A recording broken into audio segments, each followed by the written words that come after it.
Welcome to Break Free and Trust, a redesign for living.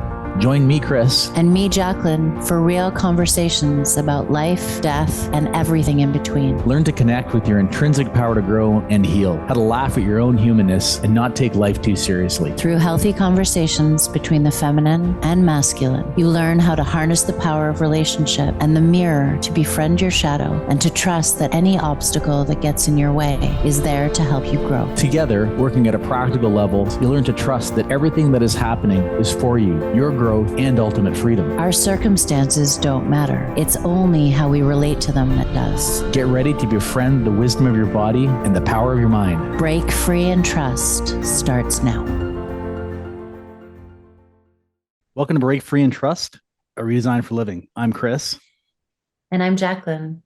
And on today's podcast, we're going to take a deep dive into the unseen forces shaping our world. We'll be exploring the concepts of polarity, consciousness, and the drama triangle, three powerful lenses that reveal the hidden dynamics of our global climate. This is a conversation that may challenge your perspectives, push your buttons, and spark new insights, but that's exactly why we're here, to explore the conflicts we find ourselves in and uncover deeper truths about ourselves and the systems we participate in. So buckle up and open your mind, because this is going to be a thought-provoking ride. So Chris, you and I have been having lots of conversations about what we're seeing and what we're witnessing in the world. And one of the first things that I'd like for us to explore is this whole idea of polarity. There are so many polarizing characters that are showing up in the world as we see it today, and such polarity in terms of people's views about what's happening. And I'd love to really explore the idea of polarity itself and what we're observing in the world at large. You ready to take it on? Let's do it. And I want to reiterate what you said too. Like, of all the episodes, this is the one that's most likely to trigger, to offend, to ruffle, and just not our intentions. It's just, as we get into this topic of polarity, we're going to face polarity. So for the listener, just recognizing yourself as it comes up, and just know it's not our intention to be judgmental or to, be calling things out. We're just here to have a deep discussion about it. It's interesting. I wanted to, on the topic of what is polarity, I thought, you know what, let's at least start with like something factual before we go off on our wild tangent. So I actually looked up the definition. And the definition of polarity is manifestation of two opposing attributes, tendencies, or principles. Now, so from a scientific perspective, I'm thinking of polarity of you have a battery, negative side, positive side, and they oppose each other. Magnet, similar thing. They have polarity. The Earth, North Pole, South Pole, different charge. What we're talking about is the socioeconomic aspect of polarity, which in a sense is similar. It's that there's these two sides, maybe more, but generally these two main sides that are forming. And for my side to exist, there must be an opposite side that I'm opposed to. And that's really what we're talking about, polarity. It's not just an opinion or a view. It's one that's opposing to another side. So this polarity develops in our society. An example that's really front and center, being the date being March 2025, is Donald Trump. Is a very, probably the most polarizing figure I can remember in my lifetime. And there are these two aspects of it that have gotten sort of like these, comical labels associated with them in a sense.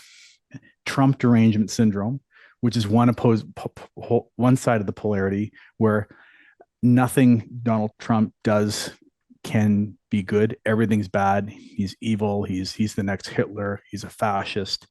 And then there's the other side, which is the Trump savior syndrome, where nothing Donald Trump does can be bad. He's actually saving the world from destruction and saving the world from evil forces. And these two sides coexist on a daily basis, looking at all the same information through their filters and coming to opposite conclusions based on the polarity of the position they've taken. And this also extends to other figures like, I don't know, Elon Musk or Bobby Kennedy, or think of a number of different socioeconomic trends that have gone on where there's this side and that side. It seems like it's very pervasive in our society right now. Well, one of the things that I find interesting about what you speak, and just to be clear, I can't speak for you, but I can tell you for me, I don't really want this to turn into a big political conversation because Not at all. that's really not where we're going with it. But I find the definition of polarity and the way that you described it interesting because the way that the way that I understand polarity is that and different. And that sort of comes more from my Chinese medical background, which begins with a yin and yang symbol, right? And in Taoism, what's really being communicated in that symbol is that there is in that particular symbol, there is black and there's white, but there is white within black and there's black within white.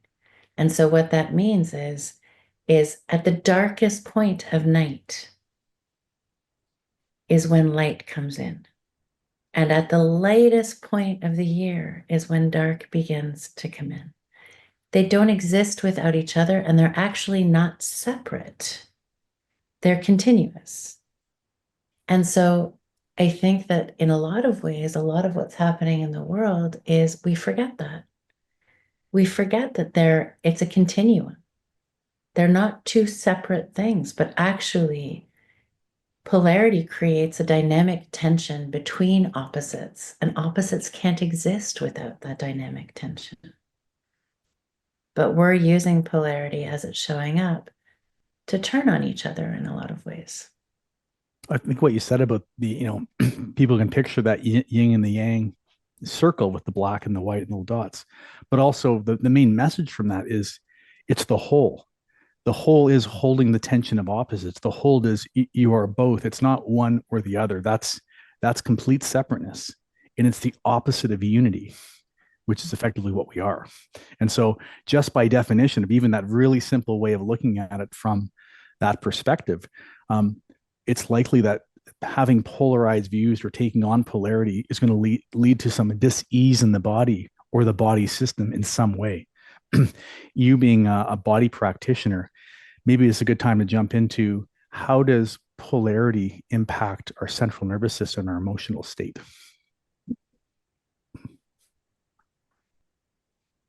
So when you ask me that question, what first comes up for me is a concept that we learn, well, you and I learned through our yogic training, which is that we have three minds, okay? And there's a negative mind, and the negative mind isn't negative from the standpoint that it's bad. The negative mind is a mind that's designed to keep us safe. So it's the part of our nervous system that is designed to keep us, well, to help us survive. And so we're looking for, with the negative mind, where things can go wrong, where we need to make sure that we make decisions that are going to keep us safe. And then there's the other side of it, or that other end of that continuum or polarity, which is the positive mind. And the positive mind is full of possibility, of expansiveness, of it's a yes mind. Both minds in that continuum on their own will lead us into trouble because we're not meant to be paying attention to one or the other. We're meant to be paying that dynamic tension that exists between the two is designed to bring us into the neutral mind, which is in the middle, which is a point where we can be able to take in the information of the negative mind and the information of the positive mind, and then find our way towards that middle path. What happens when we're presented with the kind of polarizing figures that we're presented with in the world through our media is that our neutral mind is one, how do I say this? Well, our central nervous system gets hijacked. Yeah. Because we're put into a place where we're forced to enter into survival because we actually are entering into places where So many of our thought processes, so many of our values, our morals are all being challenged in such a way that we actually think that we need to move into survival and we need to choose a side. We need to say one is right and one is wrong because we can't hold both.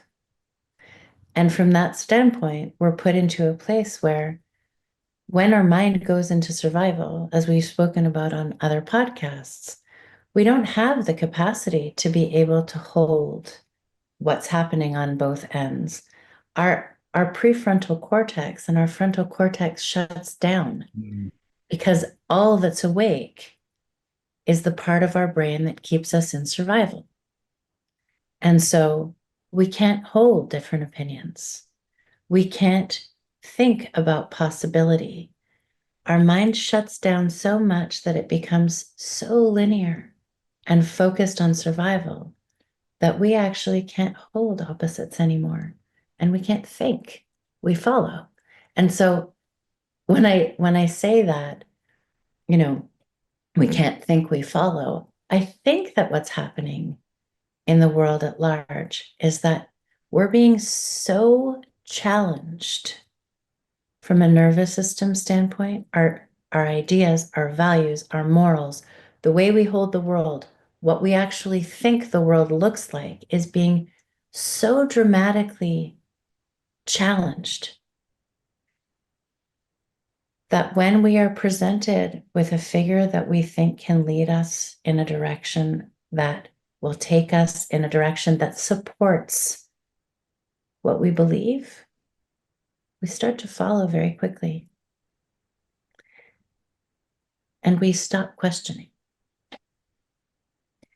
And I think that that's actually what's happening on both ends of the spectrum. You know, you and I were talking a couple weeks ago about the guru mentality, and I don't think it's any different. We need so badly for somebody to believe in. We need so badly for somebody to tell us what direction we need to go that we're willing to give a lot of power away to those people. And we forget that we actually have minds that can think and be creative and hold different perspectives. It's interesting, and you brought it up in the intro about the drama triangle, and that's what showed up in my mind there. And this invoking of if we've come to believe we're the victim or we're unsafe, then we're going to see someone or something or some trend as a persecutor, and someone as a rescuer. There's only the two choices we have. And what you also said there about that our survival instinct that creates this victimization, one of the greatest survival instincts we have that goes back thousands of years is we must belong to survive. It's not so true now, but it certainly was true even 200 years ago. If you get kicked out of the group, you're not going to make it. You're not going to survive out there on your own. It's too rough. So we need to do what we can to survive, and that is finding a group. So if there's a group of people that says, "Hey, this is right. This is the right way to think. This is the right way to behave," we're more likely going to find safety in that than going against the grain. And we're going to want to look for the rescuer that's doing that, or we're going to equally oppose the persecutor that's creating lack of safety for us. And a lot of what we appear to be in is a global collective drama triangle right now. Yeah, and it's really scary. It's really scary to watch because what's actually coming through as I'm sort of sitting, my experience of all of this has become one of witness, right? Like I've become, and I think this is sort of what you and I work with in terms of our clients, in terms of encouraging a really deep level of curiosity, is that rather than being in a place of judgment, of right and wrong, of who's good and who's bad, we both know that there are so many different shades of gray that that things aren't one way or another, but they're actually way more ambiguous and far more complicated than we think that they are. To be able to sit and witness allows, I'll speak for myself, allows me to be in a place where I actually see what's happening on all sides as tremendous amounts of reactivity. And reactivity in our bodies is our body's nervous system going completely out of whack. And we're actually not operating from the parts of ourselves that are who we want to be. When we're in reactivity, there's no creativity. And it goes back, it relates to our last episode where we talked about the Aquarian age and the onslaught of information and our inability to deal with it. And that belief that in the Aquarian age, our central nervous systems are going to be overridden by the amount of information. Our ego's survival instinct it desires to understand and to know and to be right. That's how it feels it's safe in the world. When it's being bombarded with a tremendous amount of complex information, it's going to want to simplify it. Right, wrong, good guy, bad guy, let's go. And so it creates this polarity to deal with the onslaught of information. That's just a survival mechanism. But as you point out, it exists now within in the basis of all this fear and anger and actual a false sense of certainty. Yeah. And you know what? I mean, I think we also spoke about this, I think in one of our first or second episodes, but I was thinking this morning um, about the work of John Sarno, which is related to, um, really, it's related to he talks about healing back pain, but what he's speaking to in his work is the recognition that our identity, which has a lot to do with our beliefs, um, is so significant to us that any challenge to our psyche, rather than actually being something that we face, we would rather face disease in our body than actually challenge our psyche. And so it shows the hold that that ego has on us as people. And this idea that, you know, this idea that if I open to possibility or get curious rather than immediately jump to one side or the other, that actually life as I know it might be challenged, that my whole ideology and the way that I see the world might be challenged, is intensely fear provoking. And I think that it's intensely fear provoking on an unconscious level that we don't even recognize.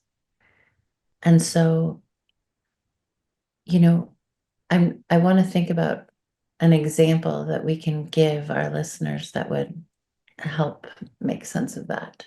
Can you think of one? In terms Wow. of Sorry, go ahead. so in terms of different way of seeing the same set of facts type thing that Yeah. Like I wonder if we can maybe it's time for us to bring in a little bit the whole idea of Hawkins' view of consciousness right. and be able to actually explore that and then use, I don't know, I know in one of your blogs you used Andrew Tate, Yes. who's hugely controversial and polarizing character to help illuminate what that pyramid of consciousness looks like. Maybe that's a good, do you think it's a good time for Yeah, us I think to it's a do great idea. Yeah. And it relates to what we're talking about because when we say um well, let me back up. I'll talk about David Hawkins' work briefly, and then we can dive into it. And we've brought up some of his work on previous podcasts, but I'll go through it quickly just for new listeners. Um, David Hawkins is a researcher, doctor, who recognizing the quantum nature of the universe is that everything is uh, sound, vibration, and light. So the table that I'm operating right now, it's just the quantum field has taken a form of a certain vibration and it's creates solidity. He's extended that work to understand, well, that's also the same with our emotional state that we're in. Our emotional states also create a frequency. And that frequency is basically how our consciousness works in a sense that our width of consciousness relates to our emotional state. At the lowest emotional state on the spectrum would be shame. We would have the most narrow view of consciousness. Much like we talked about, we see a very narrow view. Things are good, things are bad. That's it. I'm separate, and everything's not connected. as we go up this levels of consciousness as he's modeled them, we go into shame, to guilt, to apathy, to grief, into fear, anger, and pride. And ultimately, these ones are all frequencies of vibration that are life negating in a sense. They're inaction, they're hyperactivity. As we move into higher emotional states, we move into things like courage, neutrality, that's that neutral mind again, willingness, acceptance, reason, love, and peace. These are the emotional states that lead to happiness, productivity, and their life expanding. So I want to just interrupt you for 1 second in that. Um, I want to qualify two things for our listeners. Are you saying that feelings of fear, anger, and grief are bad? Are they bad? No, but they'll limit our they'll those feelings can be exceptionally useful for our survival. So, for instance, a feeling of fear and anger might be extremely helpful for us. For instance, fear. If there's a tiger in the room, would we ever want to feel fear? Because it'll get our body going and we'll get out. If we can't get into action, anger might be the best thing to motivate us to move into action. It's just staying in what happens in the state of fear. For a perfect example, is our vision contracts to what's happening. We become hyper focused in the moment, and all we see is danger. And so, therefore, our perspective, our conscious awareness is singularly focused on getting out of that fear. So then if I take that and I just take it one step further, just to make things clear, what you're saying is that in those, in Hawkins' lower forms of consciousness, or lower on the scale of consciousness, what he's speaking to is those contracted states that actually prevent us from being able to access the totality of information that's available to us. That's correct.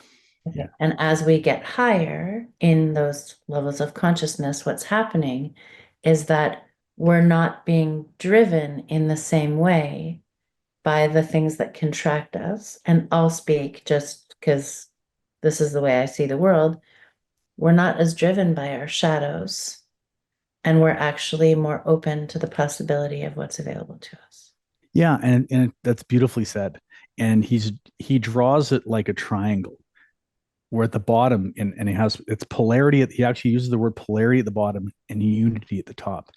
At the bottom, in our lower levels of emotions, like shame and guilt and apathy, which really don't serve in any real respect long term, we see ourselves as very separate. I'm alone. I'm individual. It's the world against me. Whereas when we're at the highest levels of these frequencies, such as love, peace, joy, we are connected with everything. We're in a sense of unity. I'm connected to this person. I'm connected to everything in the universe. So we have this broad conscious awareness of the complexity of everything that's going on and wanting to take in all this information. So more or less what you just said. Well, what's actually interesting is that if I imagine a triangle, the base of that triangle could actually come back to the negative and the positive mind. Yeah, And actually, the center of that triangle becomes the neutral mind. So it's like you feel that dynamic tension of polarity at the bottom. And at the top of that triangle, we're coming into unity where we take all of that information and bring it into something that is deeply connected. exactly. Yeah, and then when it's like you're stuck in a state of fear, for an example, which is a state of inaction, we're going to tend to see, you know, um, us versus them. We're going to tend to see the world in terms of these sort of pejorative labels like anti or phobic or racist or these types of things. The world will look like that to us. It'll look like a very separate, isolating place, and we'll have a very narrow view of what's happening. Okay, so if we take what you've shared thus far, or do you want to continue up the pyramid before we continue? And what I was going to do is we're using like lots of terms and definitions. What I wanted to bring into a practical example of what a shift in consciousness looks like without necessarily referencing these states, but from a very narrow view of consciousness to a wider view of consciousness using that Andrew Tate example.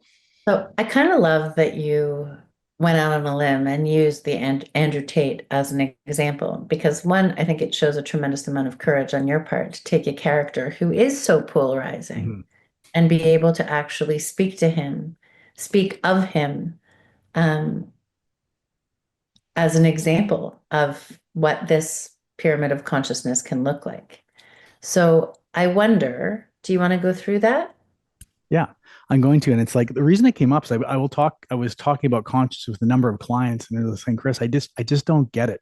Can you make it make sense to me with an example? And this particular client just can't stand Andrew Tate, finds him misogynistic and oh, he's got the whole bunch of labels I could throw on him. But if you don't know who he is, he's an American British TV personality that was a kickboxer and now runs something called the Manosphere. But if you don't know who he is, you can substitute any polarizing character that you know. So here's the Andrew Tate map of consciousness. And this is running from lowest to highest. One, Andrew Tate is evil. He is Hitler. He is a Nazi, etc., etc. And so is anyone that associates with him. I am good. It is black and white. Case closed. So the next level, Andrew Tate's ideas are morally bankrupt, and anyone who agrees with his views is also morally bankrupt. I am morally superior to these people. Case closed. As we move up to three, I disagree with Andrew Tate's ideas, but I have empathy and understanding for his point of view and how it could appeal to people of different backgrounds and experiences than myself. As we continue, four, although I disagree with most of Andrew Tate's views, he has some ideas that I really connect with. I will try to be open and not throw the baby out with the bathwater. Five, I don't understand why Andrew Tate has these views, and I'm even more perplexed by why he has so many followers, but I'm curious to learn more. Six, why doesn't Andrew Tate exist today? What is happening within our society that gives rise to such a polarizing figure? What do I not understand? Seven, if Andrew Tate is a solution, then what is the problem? I will try to see situations differently in order to expand my subjective understanding of reality and my place in the world. Eight, the world needs Andrew Tate because he is the balancing of an equilibrium. There's no day without night or good without evil. It is yin and yang. Nine, Andrew Tate is part of an awakening process that the universe has created for my benefit. 10, Andrew Tate is simply a reflection in a mirror. The shortcomings I see within Andrew Tate are insights into my own character. I created him to see myself, and I am grateful. And finally, the last one, I am Andrew Tate. I am the only one here. And that is a reflection of what expanding conscious awareness will bring you into how you see the same figure in the world and how you might relate to it. I think this is a perfect time to give our audience a chance to digest what you just spoke. And let's take a break and we'll come right back. Sounds great.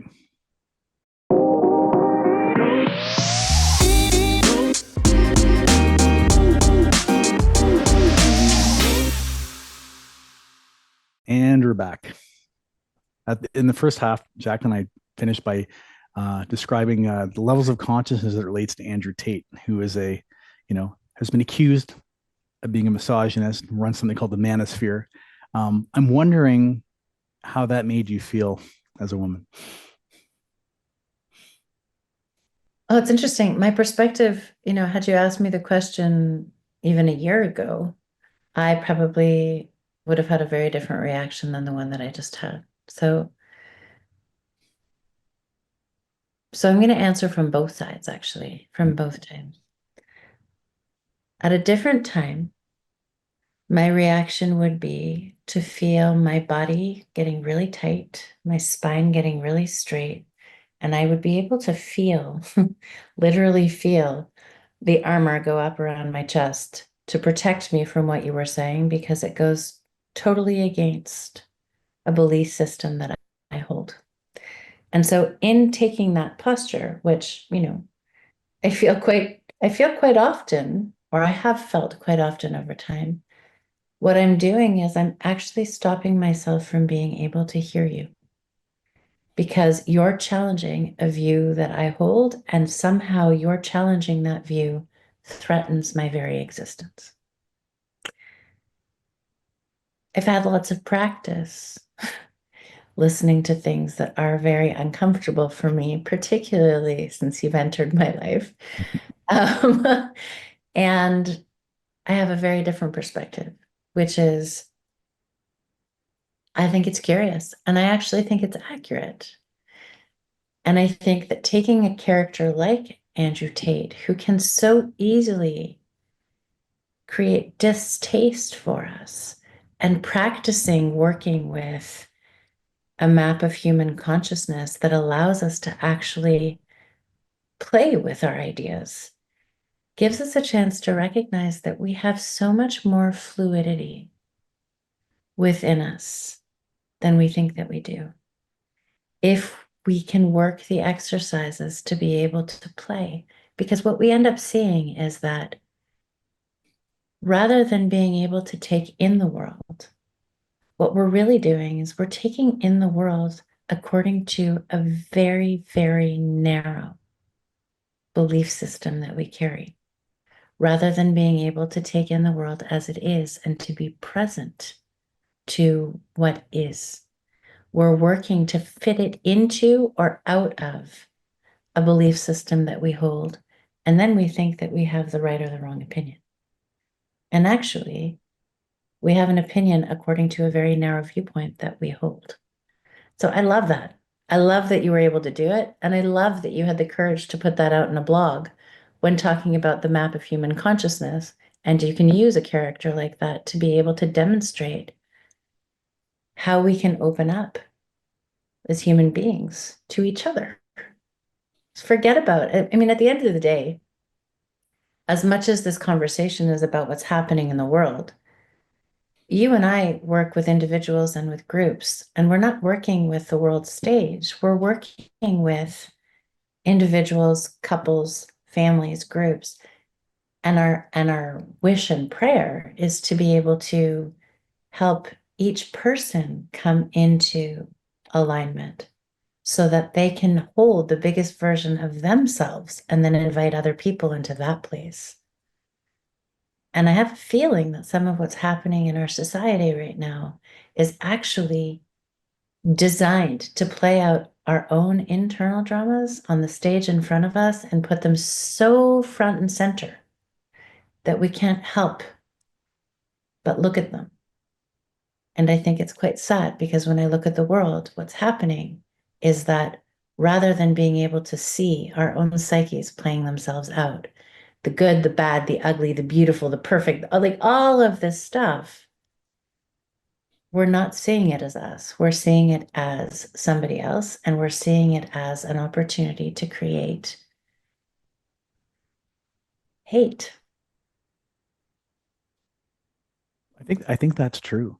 And it feels to me, and this is probably where we get the most controversial in this, is the tactic of corporate media in particular seems to be promoting fear, anger, and attack that is effectively anchoring mass consciousness into this polarity. There's a very much an us versus them element to it.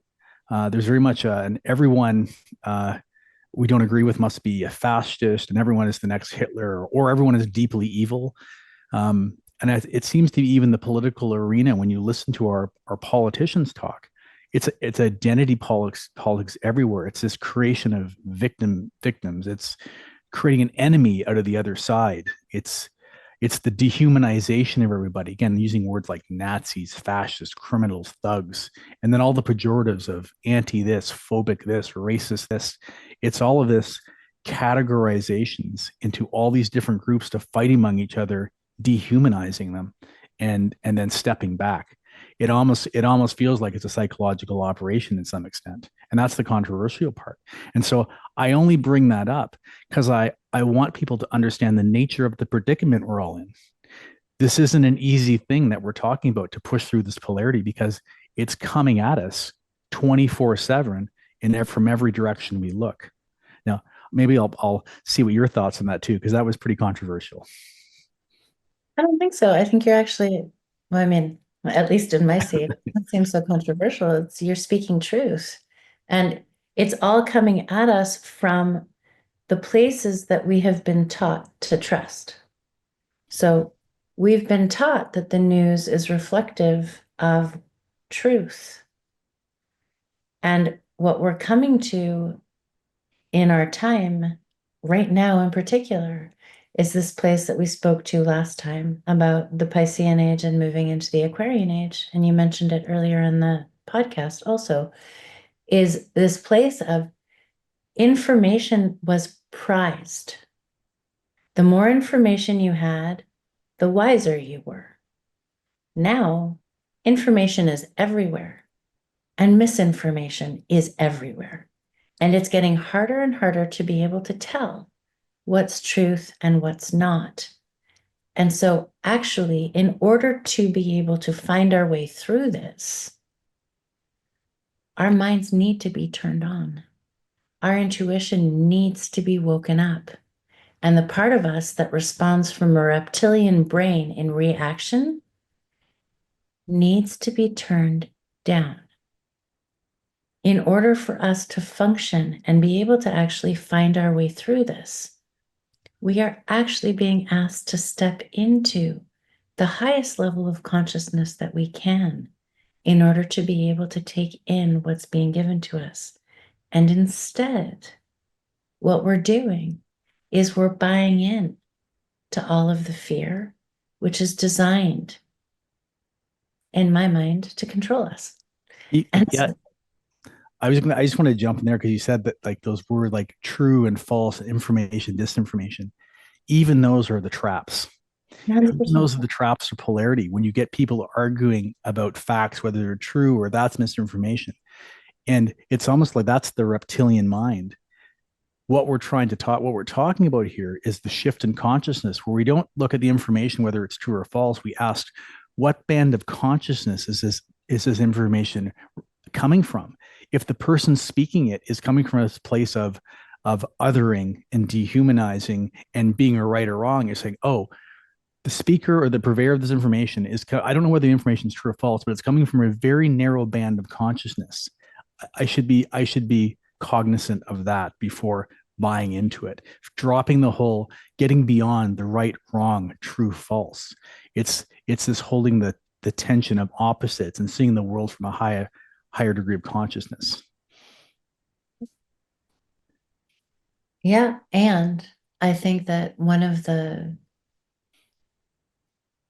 biggest things that we need to be really cognizant of is that fear, anger, grief contract and lead us to places of victim and perpetrator. And from that standpoint, no real effective change happens.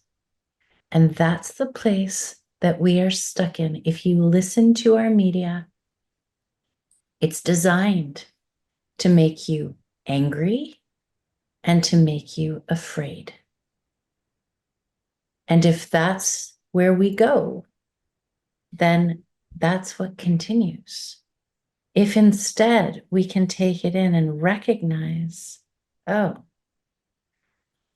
okay, I'm contracting in response to this. So I'm actually not listening very well. How can I open myself up to hear things a little bit differently?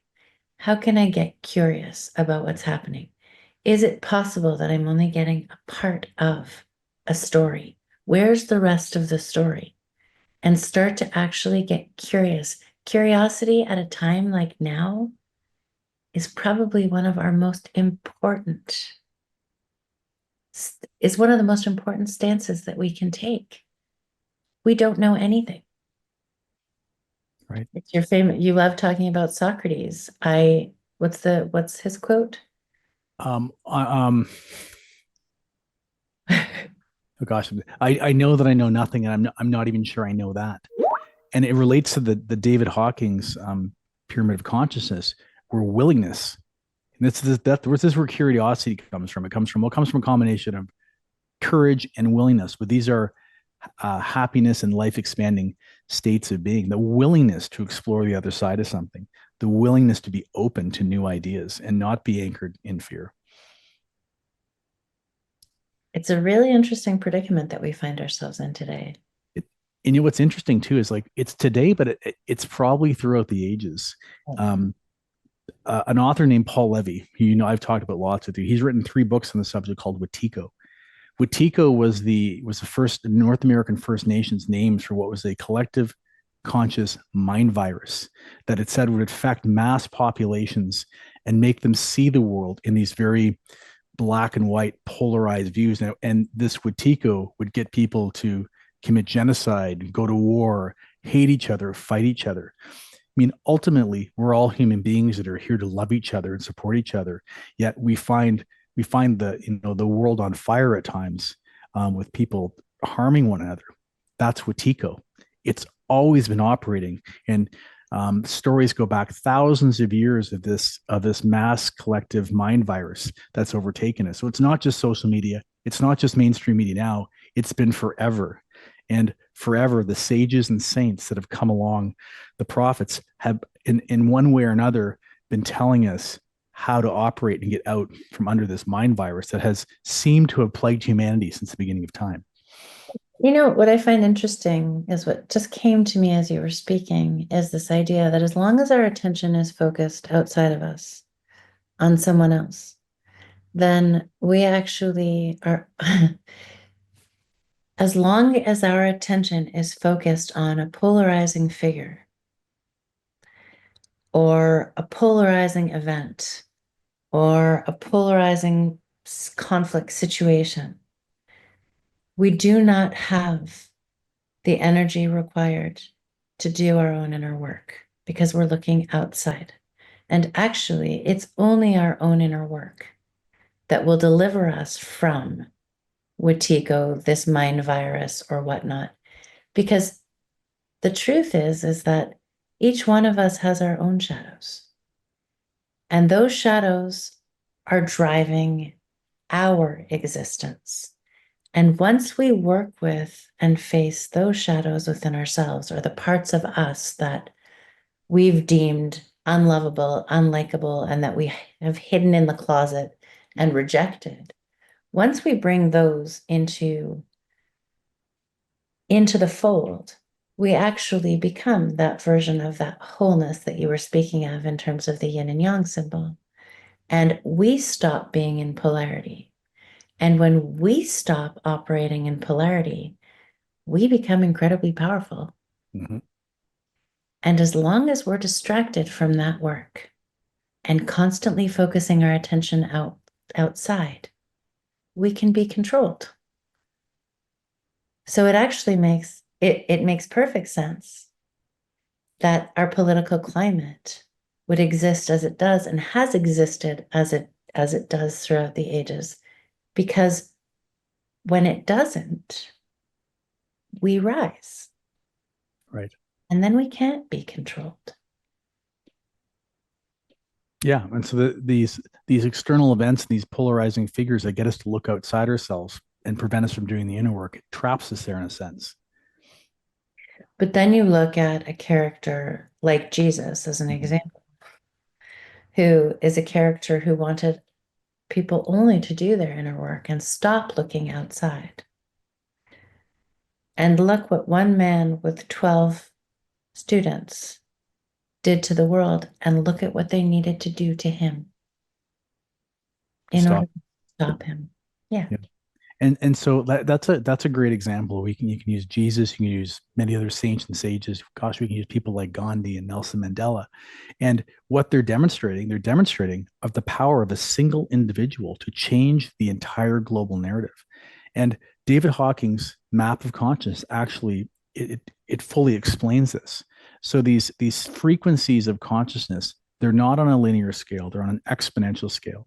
So that, for instance, someone who has achieved the highest level, which is called enlightenment on his scale, which may perhaps Jesus and Buddha are the only people to do that. Their power is enough to lift the frequency of almost the entire planet. His work on frequency suggested that the average of the whole human race has a frequency that's just barely into the happiness and productivity area, just by a little bit, just by a hair. But simultaneously, 85% of people are below that level. So there's only 15% of the Earth's population that's lifting the whole planet up into a place where we're still moving forward. We're still productive. We're not all killing each other. And what that's suggesting and what the stories of the ages and spiritual scriptures are telling us, it's it's the individual work that people do by going in that actually creates all the change. It's not blasting out stuff on social media about why this side's bad and this side's good. It's looking at where do I land on this, say, Andrew Tate map of consciousness and say, what do I have to do to get a rung higher? That's my starting point. That's what I can do today. And then keep moving on it. What can I do to do my shadow work and get myself out of my fear, my anxiety, my anger? Who do I need to work with, and how does that have to happen? Because I have this faith and knowledge that if I raise my frequency, if I raise my conscious awareness, it's going to impact all the people around me, and that's going to impact other people, and so forth and so on. So the way to change the outer is always by changing the inner, and it's not a small thing. The power of our ability to change the world by doing our inner work is just massive. You spoke that so beautifully.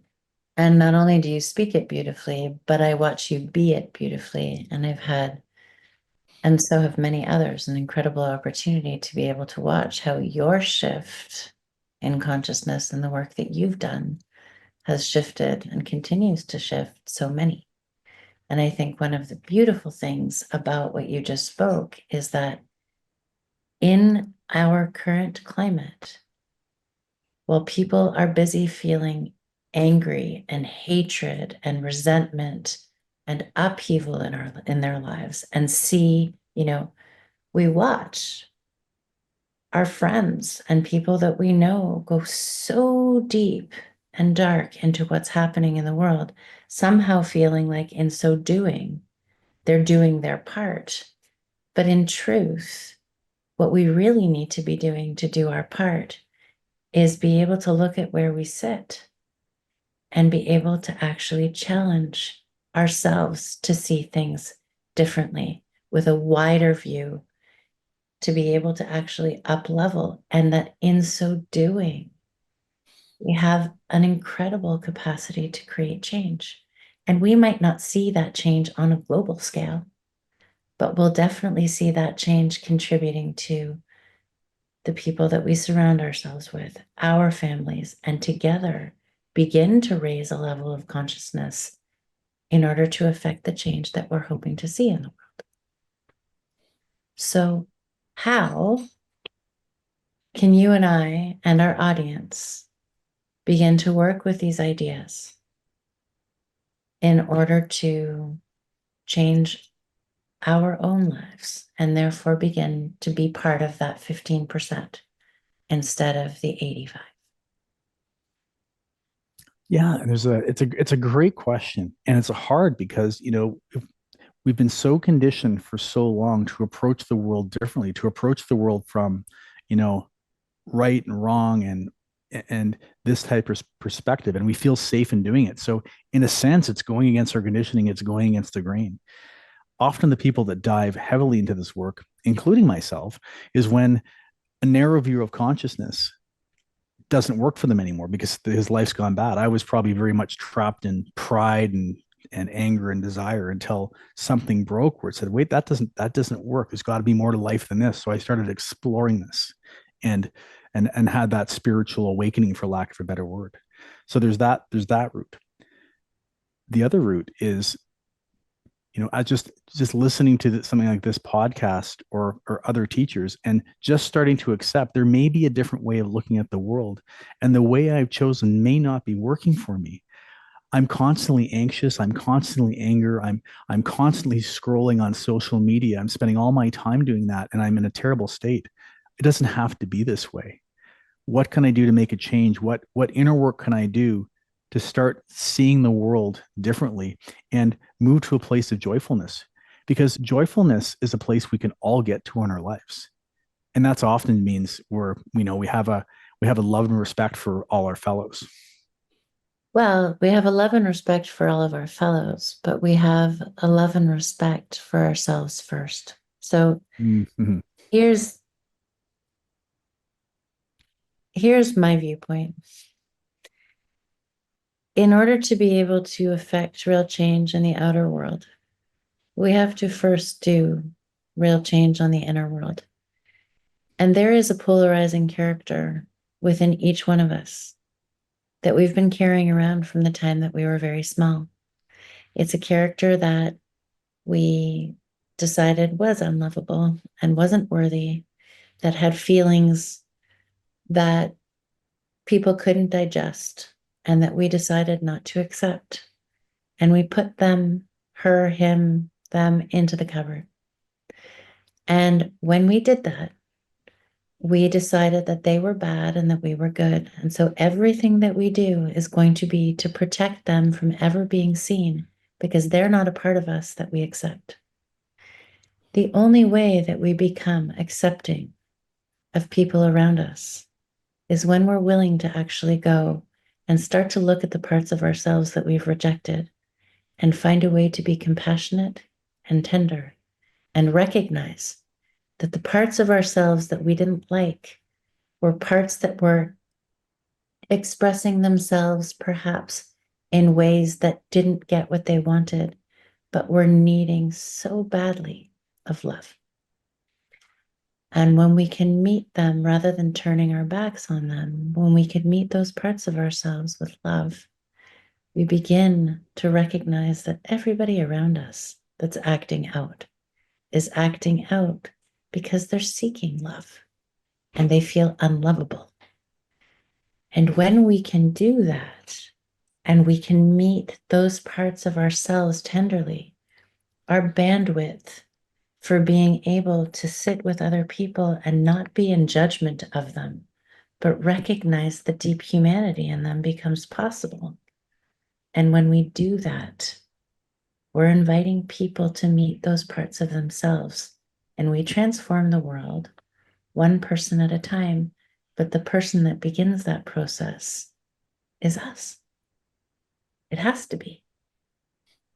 And as long as we're distracted by the world outside, we don't do the very work that gives us the opportunity to become creative, joyful beings that are full of potential and in flow. Yeah, and you said you said that beautifully. And you said what you're saying too is that it, the polarity on the outside is a result of the polarity on the inside. It's not the other way around. We're not being polarized because of what's happening out there. Our mass consciousness is creating what's happening out there. That's the causality. And so if we want the outer world to change, we must change the inner world. That's the only way. The only way out is in. And that's and the nice thing about that, it's 100% within our control. What's going on in Ukraine and Russia? I don't have a lot of say in that, but I do have a lot of say in how I relate to it and how I manage my own consciousness, how I integrate my shadow around it, how I relate to other human beings around that subject. 100% in my control. Why don't I start there and see what happens? There's this, and one of the things I think that I'm thinking back to when I really got into this work, and there was this sort of spiritual truth that was given to me that I wanted to reject it so hard at first, but then I came to accept it. Now I see the world differently. You spot it, you got it. You spot it, you got it. Everything you see in that polarizing figure you hate, what agitates you so much, it's because you've got it. You're seeing your shadow in that other person. And that is the hardest thing in the world to accept. That person that I think is the most despicable, horrible human being, I think that because he's reminding me of the part of myself that I've hidden from myself. And once you start to realize that, understand it's true, and it is true, trust me, your whole world will change because you're going to want to work on that. 100%. And I loved it. Somebody once showed me too this, as long as I'm pointing a finger at you, three fingers are Yeah. pointing back at me, right? We're coming to a close. And I'd like to leave you with something to think about or to ponder. As long as you are reacting to the world around you, you're inherently contributing to the drama triangle and the polarization that's happening. If instead you can pause Tune in to what's happening in your body and figure out how to respond. You have the opportunity to contribute to creating a different way of operating and of being, one that is not rooted in fear and in anger, but one that actually opens you up to the possibility of creating flow and stepping into joy. Whether or not you choose that is up to you, but that is where we all have choice. Well said. And I'll close really briefly with this. It's hard to add to that, but I had a teacher that gave me the line that I say to myself every day: the circumstances don't matter. It's only how we relate to them that does. Our true nature is unity. Everything else is a falsehood. All of us, we're all one. We're all connected. 99% the same, and all these differences are illusions and they're false. All meaningful work starts with our own consciousness, and it's 100% totally under our control. And a life of beauty awaits you if you decide to take on that work. Until next time. You've been listening to me, Chris. And me, Jacqueline, on Break Free and Trust, a redesign for living. Tune in every second and fourth Monday at 3 p.m. on Transformation Talk Radio for more real conversations about life, death, and everything in between. Learn to connect with your intrinsic power to grow and heal, how to laugh at your own humanness and not take life too seriously. Through healthy conversations between the feminine and the masculine, you will learn how to harness the power of relationship and the mirror to befriend your shadow, and to trust that any obstacle that gets in your way is there to help you grow. For more information or to connect with us personally, visit theway-healing.com. That's theway-healing.com.